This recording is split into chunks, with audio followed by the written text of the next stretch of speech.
All right, we're here for another virtual STEM lab with the City of Hickory Fire Department. And what we're going to talk about today is going to be matter and energy. And of course, there'll be a little bit of force and motion in this video as well. But what we're going to be working on here is we're going to simulate a vehicle collision, and we're able to flip one of the cars over, and we're going to show you how we stabilize these vehicles, because right now the car that is upside down, it has potential energy because it's up, it's not being secure, and the weight of the car and the gravity can cause it to slip and fall.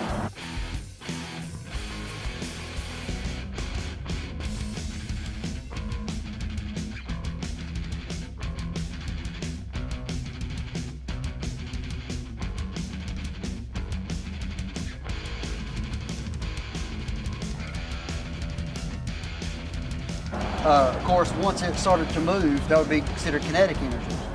So what we do is we do a thing called stabilization in the fire service. And so what we're going to do is we're going to use all these tools on the rescue truck, and then we're going to stabilize this vehicle so that that potential energy doesn't release and get someone hurt or hurt the patients even more. So we're going to stabilize the vehicle to where it cannot move. And then once we get everything secure and safe as possible, then we'll start cutting and working with the materials of the car so we can access the patient. With that being said, one of the things we're going to talk about with matter and energy is going to be matter is any object that takes up space. Well, with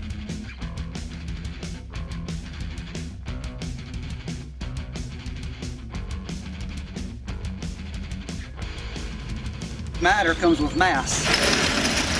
When we talk about mass, the mass is basically the density or the weight of an object.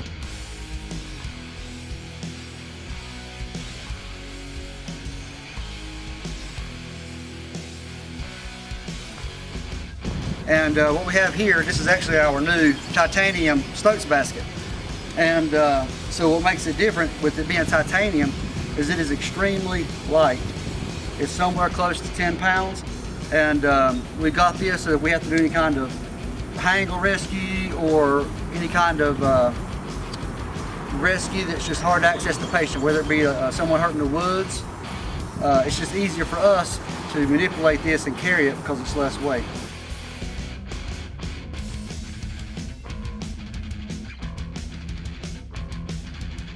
So, but that kind of gives you an idea of how mass comes into play with the matter, even though it'll be the same size as a regular Stokes basket. Because the material is different, the Stokes basket is lighter.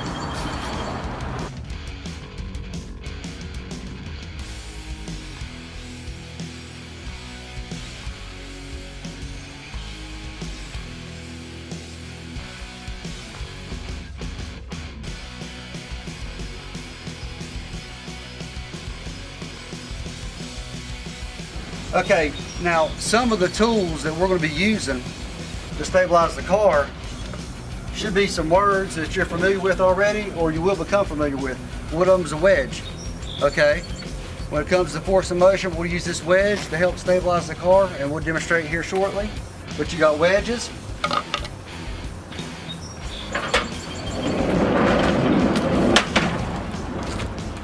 Right here, this is some of our struts. But you can see screws, okay? Screws gonna be a subject y'all talk about. And what that does, that's gonna help lock this down once we adjust it. And we'll demonstrate that here shortly.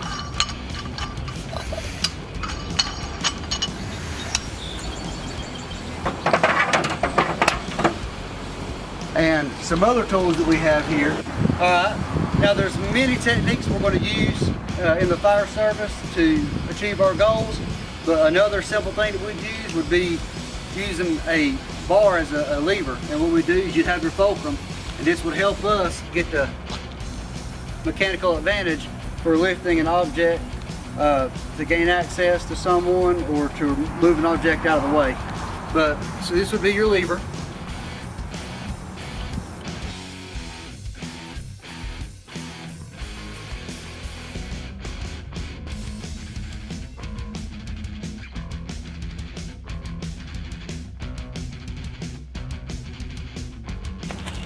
Okay, so some more tools we're going to use once we have the car stabilized, which we'll demonstrate here shortly. These tools right here are they're battery powered as far as the energy, but what it's going to do is it's going to use hydraulic force. Now there's a small reservoir in here for hydraulic fluid, and so to make this more self-contained and easier to operate with technology, we now have the battery powered tools. So this right here is actually a ram. So we have a ram that's going to push something apart. We have a cutter, we have a spreader.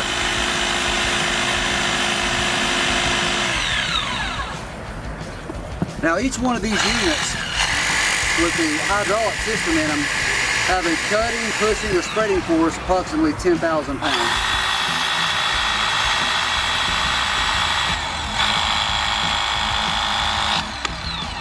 Now as you can see here, the texture on the tips of these are sharp, and that's so that it can penetrate and bite into the metal to help grab it and spread it apart easier without slipping. Because you want to have a balanced force when using these spreaders, because if you try to use it and one side's got a good support and this one don't, it'll pop out or it won't be successful. So you want to try to make sure you have a balanced force for each side of these tips whenever you're using it. Alright, now we talk about the matter, which is anything that takes up space. We talked about mass, which will make an object weigh more. The density of it. Well, let's talk about engineering and strength. As you'll see here, we have our gray set of Paratech struts, and then we have our larger gold set of Paratech. And these have a safety factor in them, a 4-to-1 safety factor, but essentially, including the safety factor, all the Paratech stuff can lift 20,000 pounds. The gold is for longer reach, and it can also be used for structural collapse standard as well. And these are a little bit smaller, and the diameter is also smaller, and it's just more compact, so we have a better way to adapt for whatever situation we're in. You can see here we're lifting this with hydraulic pressure, and there's the pump back here.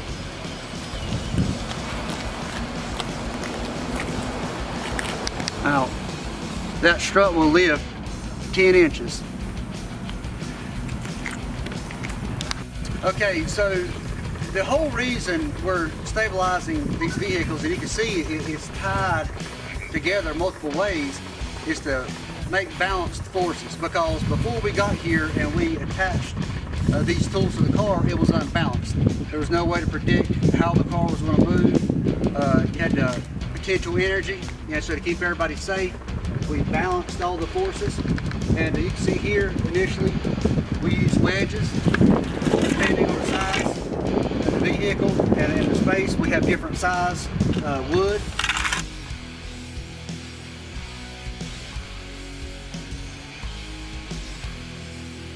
We use that to secure the vehicle. You can see back here, we use a smaller one. It's 4x4. We're using this to keep that strut off the car, because we're going to cut the roof off here in a moment. You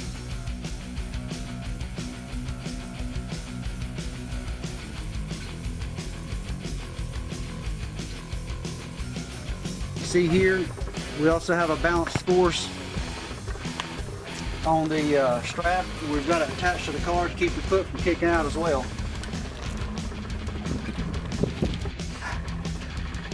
So another way for us to get our strength and stability is we have to find a ways to attach or capture the vehicle. And you can see here we have two struts on each side of the car. They have the tip that will accommodate the chain, and we ran the chain across the dash.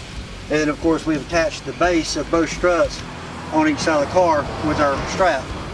And so what's happening here is whenever we use the hydrofusion pump and we lift the nose of the car, the firefighters will stay right here, and every time the car lifts, we capture it. So the car will lift up, we'll take this and they'll actually spin this, and that screw will come up to keep pressure on the car. So if there was a failure in the pump or something unexpected, and there was a fall, it couldn't fall, we'd capture it. So we try to keep it always under pressure for the safety factor.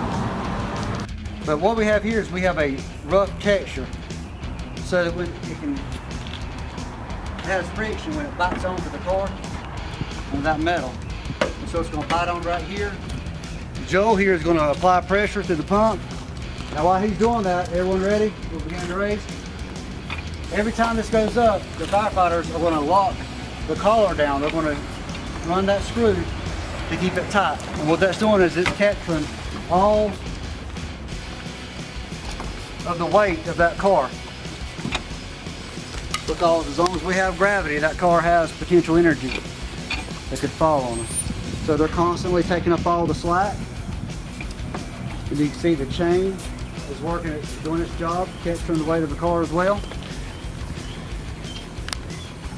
And now, we have some victims here in the car, and we're going to cut the roof off this car. There's someone over there in the passenger seat.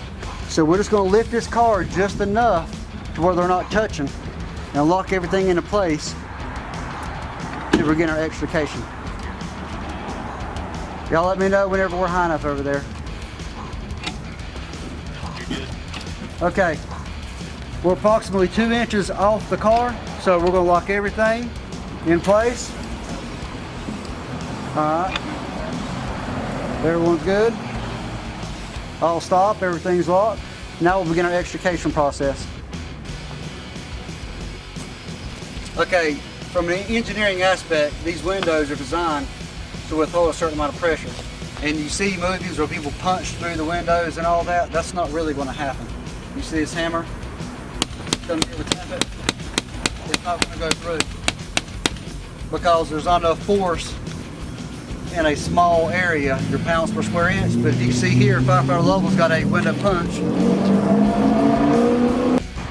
So on the window punch here, to downsize the point of contact, to add more pressure to the glass, there's a spring in here, and all he'll do is push, and the spring will release, and it'll put just a little bit amount of pressure on the tip, which causes the window to rupture. Breaking glass.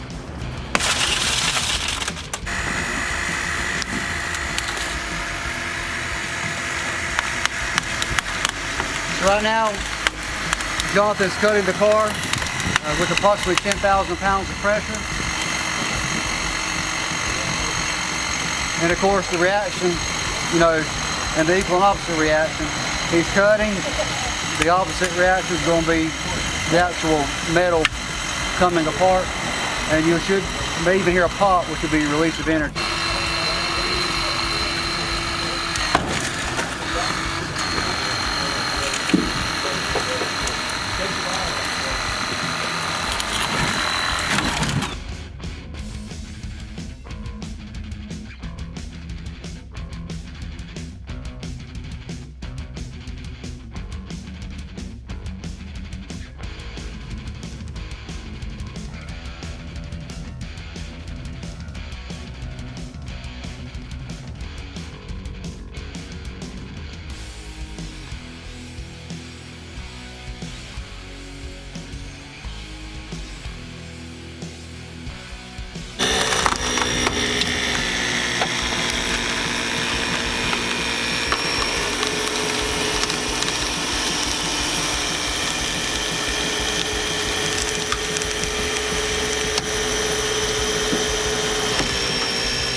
Okay, for our last scenario, we're going to show you how we remove a door to gain access to a victim.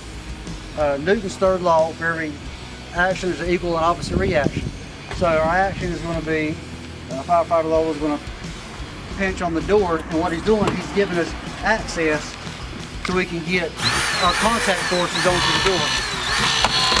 So he pinch that. Okay. Well, obviously the opposite reaction was the door gave him then.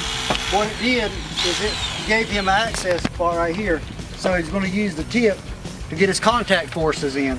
Once he puts his contact forces in, he'll apply balanced force, and it's going to start to spread the door and move it around.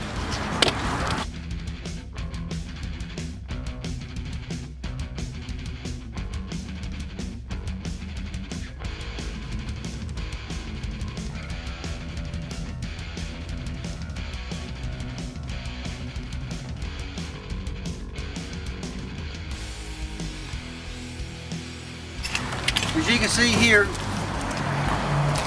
he's able to manipulate the shape of the door where eventually the door broke itself free from the pin, allowing us to have access. Now if we want to go ahead and finish removing it all the way, I'm going to have him come in here. He's going to apply more pressure and it will remove the door completely by pulling the hinges apart.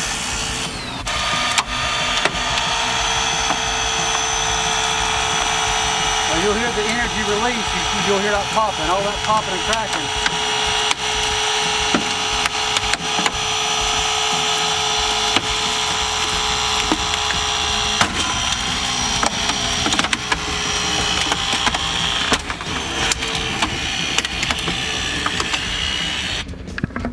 Now one thing we have to keep in mind, talking about the energy and your insulators and your conductors, well with us, what we have to worry about is with the newer cars, we have to worry about airbags. You have airbags that are in the side panels of the car, and so anytime we're doing cutting, wherever it is on the car, we have to be mindful of the airbags because they have a capacitor that holds charge. So just because the car is off does not necessarily mean the airbag will not deploy, so we have to be careful with that as well.